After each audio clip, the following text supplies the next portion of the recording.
little bit of my background. So I have a biomechanics lab at my university where I'm able to use a lot of motion and force data to look at golf swings and look at it from a research standpoint. I have been really excited. Obviously, I've had my eye on force plate technology for a lot of years. And so, yeah, and for the past year, I would say most of my analysis has been done with the Smart to Move force plates. And what I wanted to talk a little bit today about was some of the new features we have in our app, and particularly one called Impulse. Now, Impulse, I think, is one of those things that I teach a lot to my students. And so what we're going to go over today, and again, this is me kind of putting on my teacher hat. I want to at least go over a little bit about what is Impulse actually. Look at it and how it's actually applicable to the game of golf. And then look at a case study of how I've actually utilized it with a golfer and some of the things that change when we can improve the impulse that a golfer can use in a swing, okay? So if you've followed anything with Smart to Move, a lot of our hierarchy in terms of how we look at movement is related to kind of these 4 steps. And when we think about impulse, the thing we're really looking at is curve shape. So what is this shape of this ground reaction force curve? We get a lot of how much force can someone produce? We get a lot of when do they produce the force? We get a lot of where on the foot are they pushing? But this curve shape is something that I think is a little bit more complex, but tells the story, I think, in a little bit of a better way, and impulse falls under that category. So again, this is a little bit of biomechanics. So impulse is just a product of 2 things. How much force can someone apply? And how long are they applying that force? And we can calculate it very easily just by looking at this blue area, which is the area under the force curve. And if we know that force, we can measure on the plates. We know how long that force is produced. We now have an impulse measurement. Okay, the reason why that's so important is because impulse is actually related to the change in momentum of an object. So as the impulse increases, the change in momentum of that object will increase as well. And the idea becomes these impulses can be negative and positive. We can look at a left and right impulse, a forward and back, a rotational impulse. We can really look at it in any way that we're looking at the golf swing. Now, here's kind of an example of something that I think we look at a lot, okay? So, and we're gonna start just with, this is a long drive player on the left, and one of the collegiate golfers I've worked with on the right. And if all we're doing in this scenario is looking at their maximum force in this position, we can end up missing a little bit of the total story. Now again, that maximum force is important, but what you can see is that both of these golfers were producing the same amount of lateral force. And the force that we're measuring here is on their trail leg in the backswing. How much are they pushing away from the target to get a ground reaction force that's pointed towards the target? And what you can see is from a maximum standpoint, they both are generating a very similar max magnitude force during the backswing. But if you look at that red, kind of the red shaded area, that is the impulse. And what you can see is that the golfer on the right kind of starts low and then they crank up that force, versus the golfer on the left who kind of climbs up to that force and they just hang on to that force for a really long time. And so what happens is if we add the benefit of impulse, we now get a 13 impulse versus an 8.8. So we're getting almost a 50% increase in impulse. And what does that mean? Well, that means for the golfer on the right, we're going to get more of a change in momentum or change in motion in the lateral direction as a result of this larger impulse. So when I'm looking at something like this, yes, I love that this player's at 19, but I really want him to get to 19 a little bit faster so that he's engaging those forces earlier in the swing, because to me, this is the impulse that kind of starts the whole thing moving, okay? So here's kind of just a basic example. Now, if we're thinking about the idea of, well, then how do we make the impulse bigger? I always think from a math standpoint, which means we have 2 options, right? Option 1 is we increase the force. So we just have them apply more force, but for the same period of time. Option 2 is we can increase the time but the force itself stays the same. So just apply the same force, just do it longer. And the third, and this is maybe the ideal one, is let's make you create more force and let's have you create it for a longer period of time. And that's kind of what we're trying to do as we look at these impulse measurements. All right? So I'm a Utah guy, so I think Tony Finau is someone that Utah kind of hangs their banner on as a golfer and probably as a person too. And this is Tony Finau actually up at one of my favorite golf courses in the state of Utah. And if you know Tony's swing, you look at how far back his hands are coming on this swing, and his hands are coming back.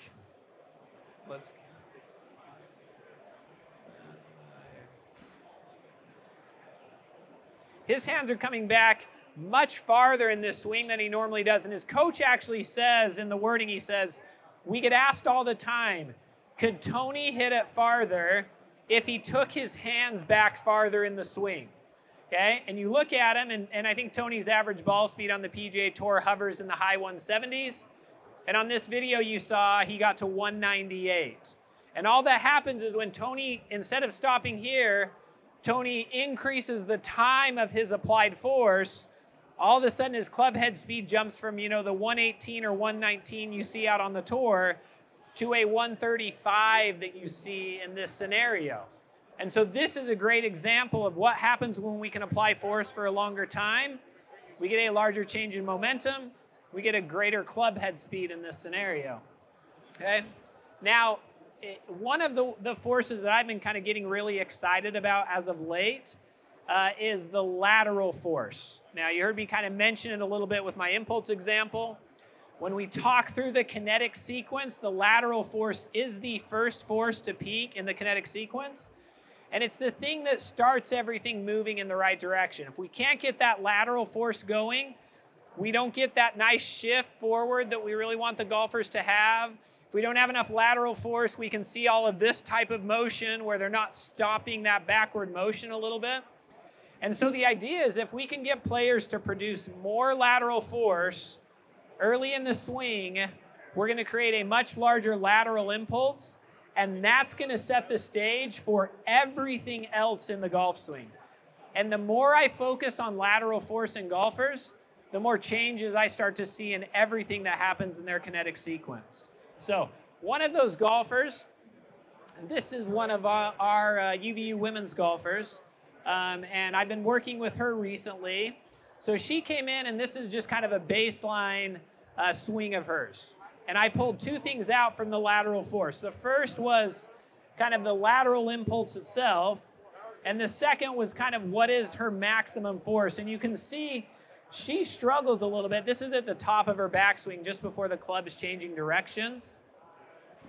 And you can see that she really struggles. She tends to produce lateral force way late in the swing. So she's kind of throwing herself forward a little bit too late. And she kind of struggles a little bit coming over the top, a little bit swipey over the top. And so we looked at her and I said, well, man, we've got to build that force earlier, and we've got to make it bigger. Okay? So this is her kind of post some drill progressions. So instead of sitting in the 10 range here, she's in 16. She peaks out at about 24 as her maximum lateral force. And her impulse value increased by almost 2.5 times as a result of these drills. Now, I was able to shoot a lot of drills for Smart to Move with Jason Zubak recently. Maybe you've seen some of that stuff. And a lot of the stuff I did with her was very similar. We've utilized some of our SuperSpeed products. That is a company that I do some work for as well. We did some step back drills. We did some force pedals underneath the inside of her trail foot. We did some towel drills that I learned from my friend John Eisman. And we really kind of emphasized that for a few different progressions. And we're able to end up cranking up this lateral force and this lateral impulse. Now, as I started to dive a little bit deeper into her swing, it was cool to see everything else that changed once I get that first step going in the right direction. So I'll show you a few of those as well. Okay, so one of the things that we were looking at is her point of application of the force on both feet. So she tended to kind of stay in the middle of her trail foot I wanted that force to sink back a little bit more towards the heel, really allow her to kind of sink back into that hip.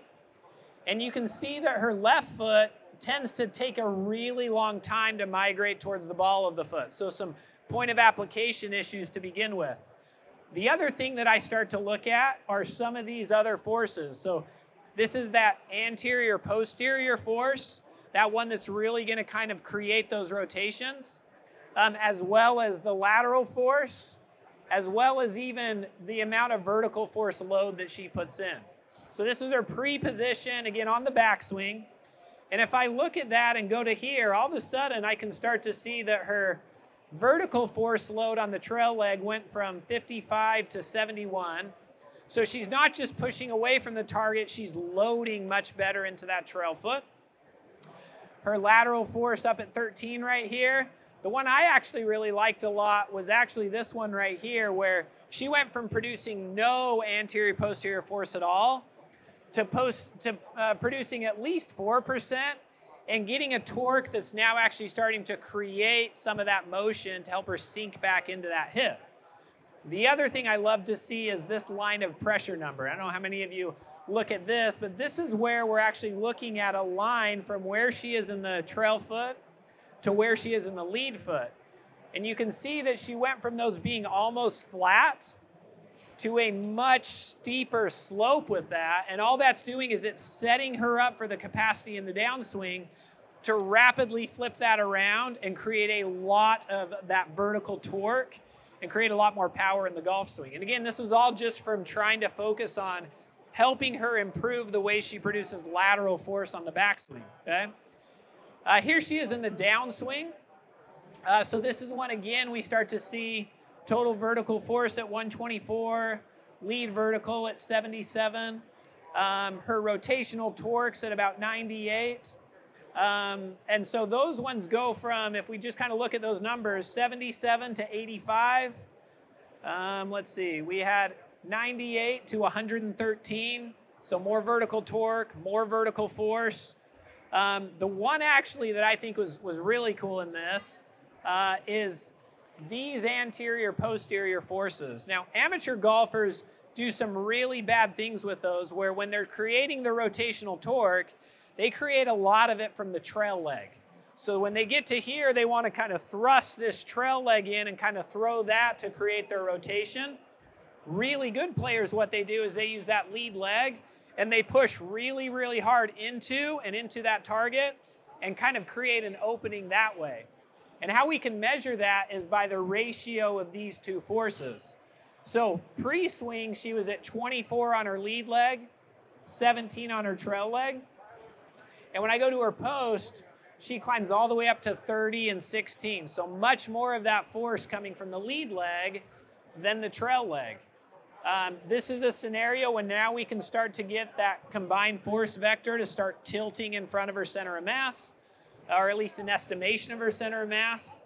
And so all of these things start to line up just from getting her to produce more lateral impulse earlier in the swing, right? The biggest change that we saw in her, remember our goal was to take this 8 and make it bigger, to get her producing more lateral force, getting her to do it earlier in the swing for that larger impulse. And when she goes from 8 to 19 in that impulse value, we get better points of application of both trail and lead leg. We get better transmission of vertical force on the downswing, more rotational torque. And she's now done this for probably a week or two. I just talked to her a few days ago, and she's like, I'm starting to get the feel of it. And she's like, I don't know if this makes much sense to you, but she's like, I feel much more stable in the swing. And I said, it makes perfect sense to me, because when we start to engage that lateral force, we prevent some of this type of motion that we tend to see in a lot of our amateur golfers. And so this was kind of a cool, I think, example of what is impulse, which is a combination of force and time applied in the golf swing. How is it applicable to golf?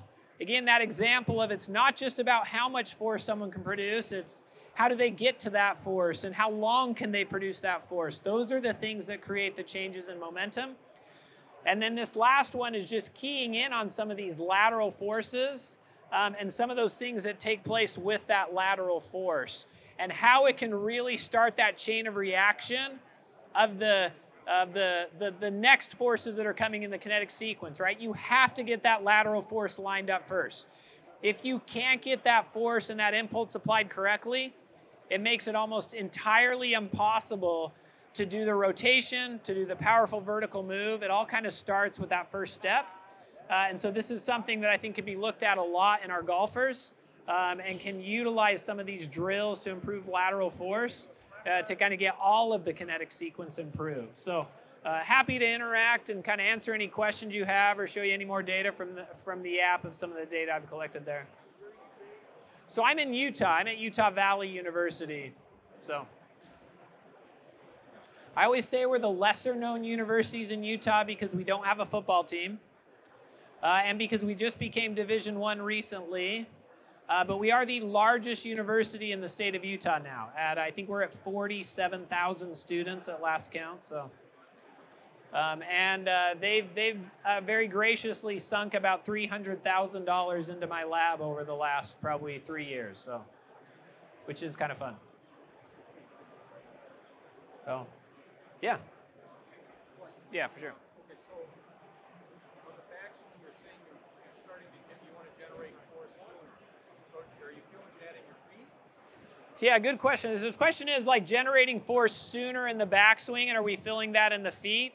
I think for sure. Like my feedback to her and kind of what I want to see in those force traces is I want to see her feel like even before this club starts moving, she's going to take this foot and she's going to jam it into the ground and away from the target, right? What tends to happen, I think, with golfers is they know they need to load the trail side, but I think we inadvertently just teach them to push down, and it's like they're here, and then by the time they start kind of pushing down in here, it's just a little bit too late, and it doesn't get lateral enough. So the problem with it not getting lateral enough is that if I don't have a force that's pointed forward early enough, then my body momentum and motion is just going to continue to move that way. So that's that golfer we see that kind of comes here, and then the spine angle kind of tilts over, and now they're in like just no man's land for the position to create that power. And so I really do want them to feel that, like feel that in the feet early on, even with like a counter rotation of a club where club starts here, it comes back. And by the time it's passing the midline, they're thinking into and away from the target. Now, again, the force pedal is something I've used a lot in that scenario where I'm getting that force pedal underneath the inside of that trail foot and just have them press it down, squeeze it down as hard as they can.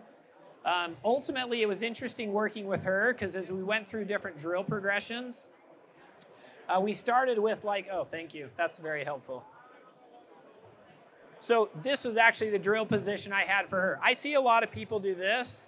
And again, that's fine. There's some things that are good that way. I kind of see this as an assistive training device and this as a resistive training device. Meaning if I'm here, it automatically puts my foot in that everted position. It turns it out. But what I actually like to do is make it a little bit harder for the golfer. So they're under here and they're trying to squeeze down and in as they're coming back that way. Then I can train point of application and the magnitude of that force early on. And that's just something, oh yeah, I was gonna say when we did those, we did kind of little like lateral jumps as well, just to feel that lateral force production. And we did, again, step back swings, the towel drill. And then I asked her when she's taking swings, I said, what does that feel like to you? And she said, it feels like a brace. And I'm like, all right, cool. I don't really care what it feels like. If it feels like a brace to you, let's just think brace. And she was really able to execute some cool shots and was great from a club speed standpoint or from a ball speed standpoint. These were like, when she did this drill progression, we got about a 3 or 4 mile an hour uptick in ball speed, even though club speed dropped like 2.5 miles per hour. So her impacts were just much more solid, much better strike. And if we can get her more comfortable with the movement, we get that speed will come back. But now she'll be in positions to then create even more ball speed with that movement. So That was a super long answer to your question, but feet early on in the swing, down and kind of away from the target. What's that? Yeah, again, that's something, and I know Jordan's here, who's at John Eisman's Academy up there, and I'm sure other people do this too, so if I pay tribute to the wrong person, that's fine. I think every good golfer or golf coach is going to see things that they think work well, they're going to try them and then steal them. And so I just always try and give the credit where credit is due. So one of the things that I like that he did, that I'm watching him do this drill thinking, that's really cool, was having him on a towel where they're kind of trying to rip the towel apart. And in that scenario, we are using actually both feet. We're kind of trying to create forces with both feet. And what that does is creates a nice stabilization. And so you aren't getting these crazy wild shifts with the pelvis, right? Again, we definitely want to weight shift. We definitely want to load into the trail leg, but we want to do it in a way that we're more rotating and sinking. And then that puts us in a position where already we're here, and now I can push off and go really hard into the ball. When you're doing this, you look for things that are different from a person hitting a driver or a person hitting an iron. Yeah, great question. My focus has always been on speed and power, so I always look at driver. Similar patterns with both clubs. Again, we get into some differences obviously in attack angles and some things with like vertical forces for sure in terms of timings and things. I would say for this lateral force, I think that is across the board irons and drivers. But on these ones, I was looking at driver. The lateral force, you're talking this way, not What do you mean by turn? Say that again. okay, you know, with the person's hip going Yes, yeah. higher and lateral, I'm thinking that, but that's not. For sure. So yeah, great question. I think everyone's afraid of sway. Like that word's like a swear word in golf. Like I cannot let anyone sway, okay? And we associate sway with lateral forces, which it is, right? If we get too much force going in these directions, we end up with the sway of the pelvis, okay? And I think because of that, we've almost coached lateral force out of players because they're so afraid to do anything in the lateral direction. So remember, if I sway this way, that's going to come from force directed that way, okay? So the beauty of this trail leg pushing down and into the ground is that the ground reaction force actually ends up pointing towards my target and it inhibits sway, right? Well, if I'm going to still load up, what ends up happening is, yes, that lateral force goes up, it prevents this crazy sway, and then naturally what happens is I get the motion that I want my hip to do, which is that rotation, and that's that AP force and that torque. Yeah, great question. That's a really good question. And I think the better we can explain that, the more we can get players to utilize these lateral forces to their benefit. Interestingly enough, again, like a little bit of a side note, but related to lateral force and impulse, the force that I tend to see older adults struggle to generate the very most is the lateral force. I'll get older golfers who can generate a lot of the vertical torque. They even actually can push off the ground decently, but I'll look at their lateral forces, and their lateral forces will literally all be under like 2%. Meaning they do not want to do anything creating force this way. Part of that's balance, but I think also part of that is we could just get them a little bit more comfortable. Like even an older adult who can get comfortable doing something like this and saying, hey, it's okay to create some force in that direction. I think we could capture a lot more speed from those older adults, again, in safe ways for sure. Yeah, great question. Awesome. Well, thanks for coming by.